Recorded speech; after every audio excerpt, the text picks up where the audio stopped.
こんばんは。今日はクリスマスネイルをやっていきたいと思います。時期的にはまだセーフっていうことでずっとやっていきたいんですけど、今回は別にクリスマスに予定があるからやるとかではなくて、普通に今週末にちょっと予定があるので、それに向けてやるんですけど、たまたまクリスマスだしっていう感じでやっていきます。今回は絶対にもう浮いたり取れたりしたくないので、もうめっちゃ丁寧にやりました。なのでいつも使わないプライマーとかもちゃんと塗って、長さ出しもやり直して、ベースとかも本当じっくり時間をかけて塗っています。本当に珍しい。時短が大好きなんですけど、もうそんなこと気にせず、とりあえずもう来週のために気合を入れてます。あと今回はいつもよりも長さを短くして、いつもよりもさらに、バレリーナの形にしました。そしていつもベースカラーで使う色はだいたい決まってて、もう適当なんですけど、今日はもう本当に4色の中から厳選させていただいて、今爪の上に出して選んでいます。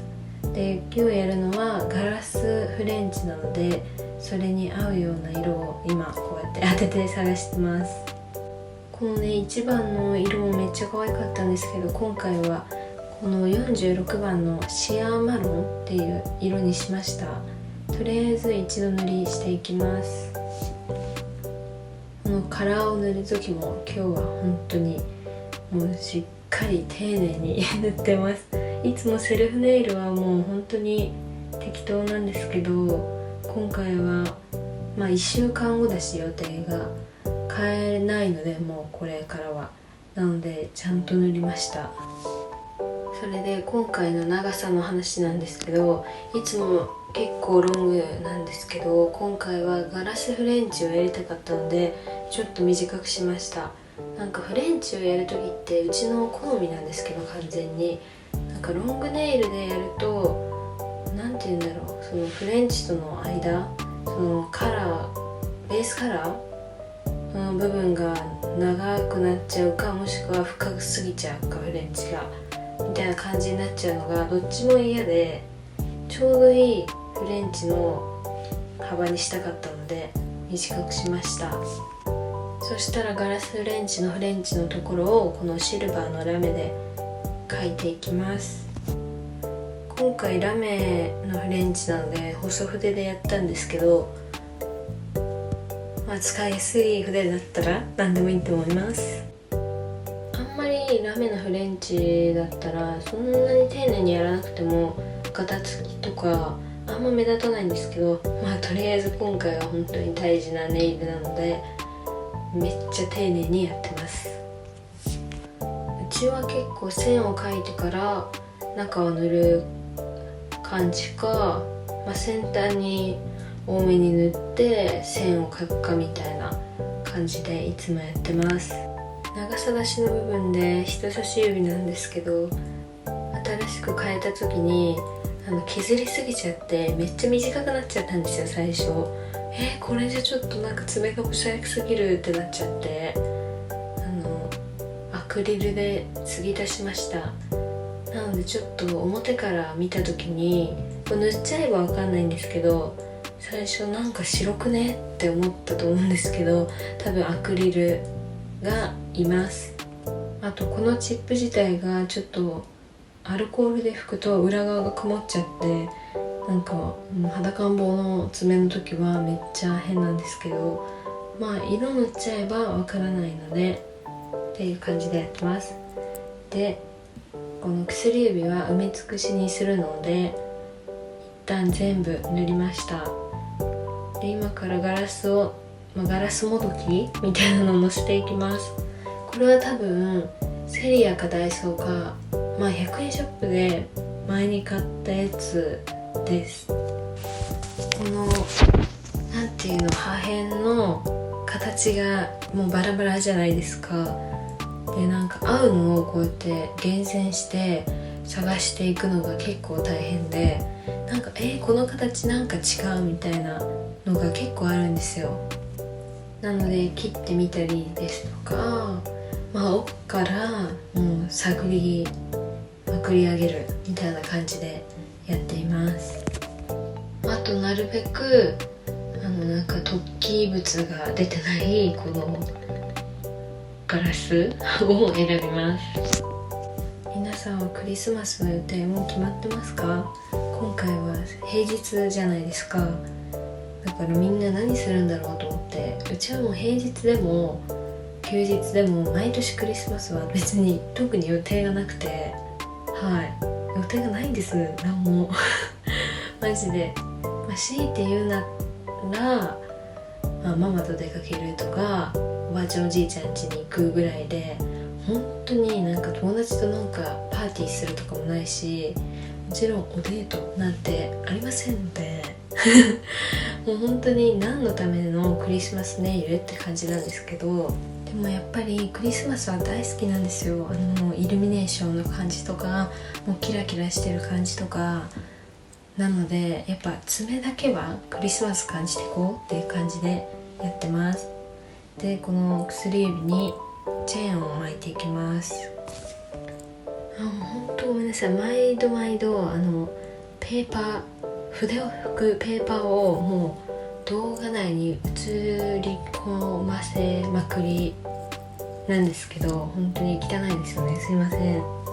でももう机のスペースがすぎて、ここ以外もマジで本当に丁寧な暮らしネイリストさんは本当にマジで尊敬します。本当あんな綺麗なところでどうやって動画撮ってんだろうっていううちもうリアルすぎちゃって、もうリアリティを追い求めるスタイルでやっていきたいと思います、これからも。で、このチェーンを固めた後に中にストーンを置くじゃないですか。その時に大量にジェルを取っといて、もうこの時点でチェーンを固めちゃいコーティングしてめっちゃ固めておきます。そうすると後の仕上げコーティングが楽なので、そうやってます。で、最初はね、本当はこの紫のストーンとこの緑のストーンでなんかよくわかんない色の組み合わせになっちゃったんですけど、紫はどうしても使いたくて、でクリスマスだから緑でいっかみたいな感じで最初置いちゃったんですけど、後から変えます。で、これです。これがもう今日の一番メインと言ってもいいぐらいのクリスマスツリーをやっていきます。まずシルバーのラメでなんかツリーっぽい三角形をなんか描いていきます。なんかこれお手本があったとかじゃなくて、みんな結構やってるとは思うんですけど、それを見ながらやってるとかではないんですけど、なので本当感覚でやってるので、そこはちょっと適当にはなってるんですけど、この配置も結構大事だなと思って、もうこれも動画ではカットしてるけど、結構なんか試行錯誤してストーンの位置とかやってみました。でもクリスマスといえば、シルバー、赤、緑、あとパールとか、その辺の定番カラーを使っておけばなんとかなるかなっていう精神でやっていて、でもなんていうの、ピンクとか入れても絶対可愛いと思います。うちは今回緑と赤を多めに使いたかったので、それでやってみました。てか机汚な。で、この後からね、このリボンを使うのを忘れていたんですよ。なので急遽この他のとこにつけました。ツリーとリボンがあるので、このガラスレンチのところはそのままでもいいかなと思ったんですけど、やっぱりなんか物足りなさを感じてしまって、もう全然これだけでもいいと思うし、強いて言うならストーンとかでもいいかなと思ったんですけど、やっぱり物足りないみたいになっちゃって、このこれシルバーとパールの交互になってるチェーンを、フレンチみたいな感じで置きました。めっちゃいいのできた。あんなに丁寧にフレンチを描いたのに全く意味がないということをやりました。最後です。これはノンワイプトップジェルを塗っていきます。これはトイズバイアイニティの新しく買ったやつで、結構ツヤがいい感じに出るのでお気に入りになりました。このもう先端の部分は結構中央にドボって置いちゃって、なじませるっていう感じでやると結構1回でしっかり埋まってくれるなっていう感じになりました。でこのコーティングもめっちゃ大事。マジ仕上げはこのツヤ命かかってますから、結構これも丁寧にやってます。で裏返しにして、中央が高くなるようにしたら、本当に戻して一瞬確認して OK だったらさっと、ここは本当に早技でライトに突っ込みます。大きいパーツとチェーンの部分はもうノンワイプの固めのジェルで先にコーティングしてるので、さっとコーティングはやっていきます。もうなんか喋ったら完成してました。ご視聴ありがとうございました。またね。